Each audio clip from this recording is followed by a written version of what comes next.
جو ماں باپ کے جھرری پڑے ہوئے چہروں کو دیکھ کر کے ملتا ہے۔ لوگ سال میں ایک بار حج کرتے ہیں، ماں باپ والو تم اتنے خوش نصیب ہو کہ ایک بار ایک دن میں اگر 100 مرتبہ ماں باپ کی زیارت کرو تو اللہ تمہیں ایک دن میں 100 مقبول حج کا ثواب عطا فرمائے۔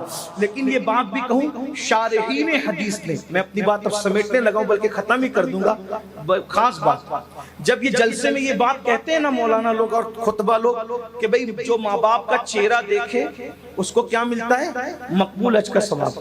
لیکن پھر اس میں سب سمجھتے ہیں کہ میں تو ماں باپ کو خرچہ نہیں دوں گا دوا کھانے کا، گالیاں بھی دوں گا، مسجد کے زینے پہ بٹھا کے بھیک بھی منگواؤں گا، اور گھر جا کے جلسے کے بعد ماں کو دیکھوں گا مسکرا کے منافقانہ انداز میں، جیسے ایئر ہوسٹس مسکراتے ہیں اس طرح مجھے مقبول حج کا ثواب مل جائے گا۔ یہ آرٹیفیشل مسکراہٹ سے، ماں باپ کو دیکھنے سے کوئی ثواب نہیں ملتا۔ میں بڑی ذمہ داری سے یہاں بات کر رہا ہوں، علماء میرے پشتوں پہ موجود ہیں، مفتیان کرام موجود ہیں۔ ایک بات آپ کو کہوں، جب انسان کسی کو وہ مقام دے ہی نہ جو اس کا مقام ہو تو اس کا فائدہ نہیں ملتا۔ تھوڑی مشکل ہوگی نا بات آسان، بالکل صحیح فرمایا۔ اگر نبی کو دیکھو تو آدمی کیا بنتا ہے؟ اگر کچھ یاد ہو تو بول دیں۔ نبی پاک کو دیکھ کے کیا بنتا ہے؟ مل کے بولے۔ تو ابو جہل کیوں صحابی نہیں ہے؟ ابو جہل کیوں صحابی نہیں؟ اس لیے کہ وہ نبی کو نبی مانتا ہی نہیں تھا۔ جو نبی کو نبی کا درجہ نہ دے تو نبی کو دیکھنا اس کو فائدہ نہیں دے سکتا۔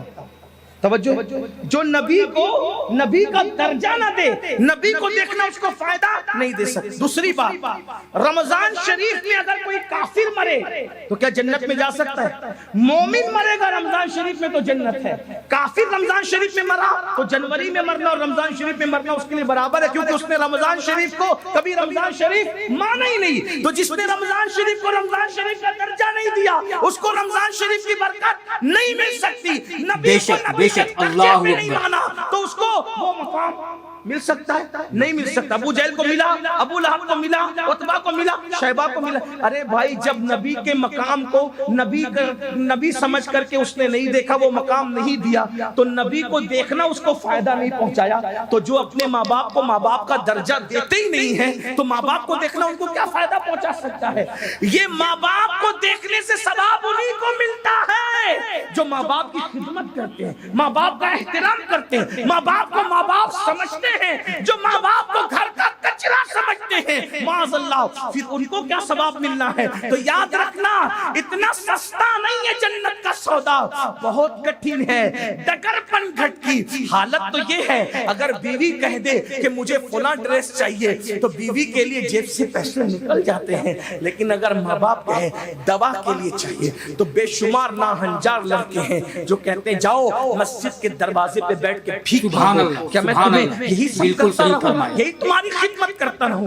نہیں میرے بھائی، یاد رکھنا، ایک شخص آ کے کہتے ہیں یا رسول اللہ، اللہ تو نظر نہیں آتا، پھر ہمیں کیسے پتا چلے کہ اللہ راضی ہے کہ ناراض ہے؟ میرے آقا نے فرمایا گھر جا اور جا کر دیکھ، اگر تیرے ماں باپ تجھ سے راضی ہے تو اللہ بھی راضی ہے، اور ماں باپ ناراض ہے تو اللہ بھی ناراض ہے۔ اخیر میں مجھے ایک بات یاد آتی ہے، ماں اور باپ کی دعا انسان کو کس مقام پہ لے جاتی ہے۔ یہ بات پہلے میں واضح کر دوں، مسجد میں چندہ دینے یا مسجد بنانے سے زیادہ ثواب، مدرسے میں چندہ دینے یا مدرسہ بنانے سے زیادہ ثواب، حج پہ رقم خرچ کرنے سے زیادہ ثواب، سب سے زیادہ ثواب اگر کہیں خرچ کرنے پہ ملتا ہے تو وہ ماں باپ پہ خرچ کرنے میں، ماں باپ پہ خرچ کرنے سے زیادہ ثواب۔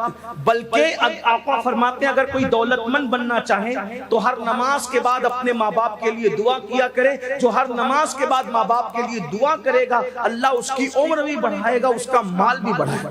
صرف ان کے لیے دعا کر دو تو یہ ہے، اللہ اکبر، ان کی خدمت کرو تو کیا نہیں، خدمت کر۔ اچھا کچھ لوگ یہاں بیٹھ کر کے ابھی پھول رہے ہوں گے کہ میں تو خدمت کرتا ہوں نا حضرت، تو کیا خدمت کرتے ہیں بھائی؟ کیا خدمت؟ روٹی دے دی، کپڑا دے دیا، مکان دے دیا، میں خدمت کرتا ہوں۔ بڑی معذرت کے ساتھ میں تھوڑا صوفیہ کے نقش قدم پہ چل کر، چشتیوں کے نقش قدم پہ چل کے تھوڑی نرم گفتگو کرنے کا عادی ہوں۔ ایک بات آپ کو کہوں، ایک بات آپ کو، اگر اپنے ماں باپ کو روٹی کپڑا مکان دیتے ہو تو لوگ یہ تو کتوں کو بھی دے دیتے ہیں. روٹی تو دروازے پہ پڑے ہوئے کتے کو بھی لوگ دیتے.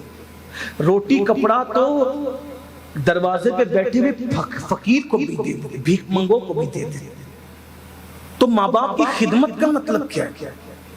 یہی تو سب سے بڑا رونا ہے کہ ہم نے دین ہی نہیں سیکھا. نہ اللہ کی شان سمجھے, نہ رسول کی شان سمجھے, نہ صحابہ کی سمجھے, نہ اہل بیت کی سمجھے, نہ ماں باپ کی سمجھے, نہ بھائیوں کی سمجھے, نہ بیوی کی سمجھے, کچھ نہیں سیکھا. بس سیکھا تو صرف دوسروں کا معاملہ دیکھنا, دوسروں کے معاملات پہ نظر رکھنا, یہ سیکھا. گناہ کرنا سیکھا, جرائم کرنا سیکھا, غفلت سیکھا. سنو, ماں باپ کی خدمت کیسے کی جاتی ہے اس کو سمجھو اور بات پوری ہوتی ہے.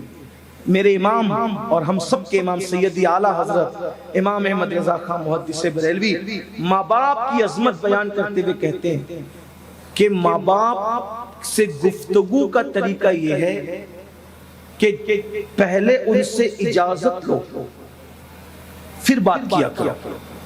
بغیر اجازت تم اپنے ماں باپ سے بات نہیں کر سکتے. اب ہاتھ مت اٹھانا, کسی کو رسوا کرنا مقصود نہیں ہے. کتنے لوگ ہیں جو اس طور پہ ماں باپ سے بات کرتے ہیں کہ پہلے اجازت لیں پھر بے شک بے شک. اللہ اکبر. کچھ تو ایسے ہوں گے کہ جن کو معلوم بھی نہیں ہوگا, کیونکہ ہم نے مسلک اعلیٰ حضرت کا مطلب صرف ایک نقطہ سمجھا کہ اعلیٰ حضرت نے گستاخ رسول کو کافر کا, بس یہی اعلیٰ حضرت ہے.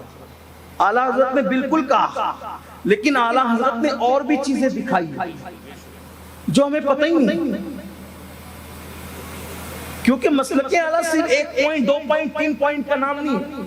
انہوں نے جو باتیں پیش کی سب سراخوں پہ, لیکن انہوں نے یہ بھی بتایا کہ ماں باپ سے بات کرنے سے پہلے اجازت لو. یہ جتنے نعرہ لگاتے کون ہے اس میں بتاؤ جس پہ عمل کرتے. اس کا مطلب ہمیں پورا مسلک اعلیٰ حضرت بھی نہیں پتا ہے. اسی مسلک اعلیٰ حضرت میں تو یہ بھی ہے. ابھی علامہ مفتی صاحب فرما رہے تھے متعید رہو. سیدی اعلیٰ حضرت فرماتے ہیں کسی سنی کو بے وقوف بھی نہ کہا کرو.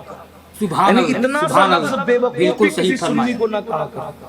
یہ حرام ہے.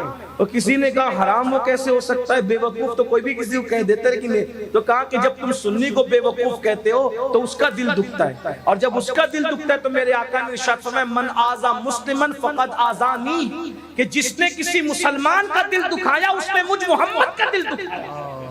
تو تم بے وقوف اس عاشق رسول کو کہتے ہو اور اس کا دل دکھاتے ہو, تو ادھر مدینے والے مصطفیٰ جان رحمت کا دل دکھتا ہے. یہ مسلک ہے میرے امام کا. میں کہتا ہوں اگر واقعی مسلک اعلیٰ حضرت پر عمل ہو جائے, جب بے وقوف بھی کہنے کی ہمت نہیں کرو گے تو ایک دوسرے پہ کیس کیوں کرو گے, ایک دوسرے کو مار پیٹ کیوں کرو, ایک دوسرے پہ ڈنڈے کیوں برساؤ. اور یہ جو مسلک اعلیٰ حضرت ہے, اعلیٰ حضرت نے کوئی گھر سے بات نہیں پیش کی. دیکھو کتنی بڑی دلیل پیش کر دی حدیث سے, من آذا مسلمن فقد آذانی, جس نے کسی مومن کو اذیت پہنچائی اس نے محمد رسول اللہ کا دل دکھایا, ان کو اذیت پہنچائی. کتنا محتاط رہنے کی ضرورت ہے. اب بتاؤ جب آپ مسلمان کا دل دکھانا نبی کا دل دکھانے کے برابر ہے, تو جو ماں باپ کا دل دکھا رہے ان کا انجام کیا ہوگا. یہ بھی آیا روایتوں میں جنہوں نے ماں باپ کا دل دکھایا ڈر ہے کہ مریں گے تو کافر ہو کے مریں گے, ان کا خاتمہ کفروں پہ ہوگا. یہ خوف ہے, یہ ڈر ہے. اللہ کے بندو لرز جاؤ, کانپ جاؤ اور اپنے ماں باپ کے ساتھ بدسلوکی نہ کرو. تو امام لکھتے ہیں کہ پہلے اجازت لو, اور اجازت جب دے دے ماں باپ تو بھی ایسے ان سے بات کرو جیسے کوئی غلام اپنے آقا سے بات کرتا ہے. یہ طریقہ. بلکہ ماں باپ کو اگر خرچہ اور نظر بھی دو تو اپنا ہاتھ اوپر مت رکھو. ہمارے بزرگوں نے فرمایا اپنا ہاتھ نیچے رکھ کے ماں باپ کو نظر دیا کرو تاکہ ان کا ہاتھ ہمارے ہاتھ سے نیچے نہ ہونے پائے. یہ ہے ہمیں طریقہ سکھایا.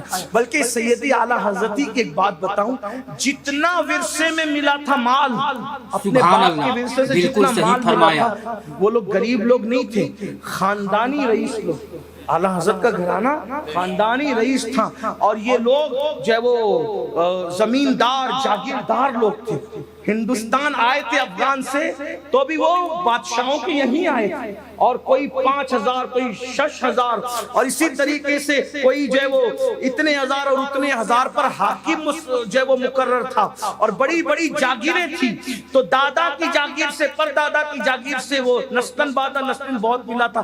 جتنا ملا تھا سب ماں کے پاس لے جا کے رکھ دیا کہ امی یہ سب آپ کا ہے. کاغذ بھی اگر خریدنا ہوتا کتاب لکھنے کے لیے تو ماں سے لے کر, قلم بھی خریدنا ہوتا ماں سے لے, ماں سے رکھا, اپنے پاس کچھ نہیں رکھا, سب ماں کو حوالے. اور آج تو کس کے پاس کتنی زمین ہے ماں کو بتاتے اس لیے نہیں کہ ماں کو پتا چل جائے گا کہ دوسرے بھائیوں کو بے شک بے شک کتنی اللہ رقم ہے اکبر. ماں کو بتاتے نہیں, باپ کو ماں باپ سے چھپاتے ہیں. یہ حال ہے. اور اس کے بعد ہم کہتے ہیں ہم تو دیندار ہیں, ہم تو دین والے ہیں. بڑی معذرت کے ساتھ بھائیوں ہمیں دین سیکھنے کی ضرورت ہے. میڈ ان انڈیا دین جو اپنے دماغ کے اندر اپنے خط سے بنا رکھا ہے اس کو دل و دماغ سے نکالو, اور جو مصطفیٰ جان رحمت دین لے کر کے آئے تھے اس دین پہ عمل کرو. اگر اس دین پہ عمل کرو گے تو انشاءاللہ دنیا بھی کامیاب رہے گی, آخرت بھی کامیاب رہے گی.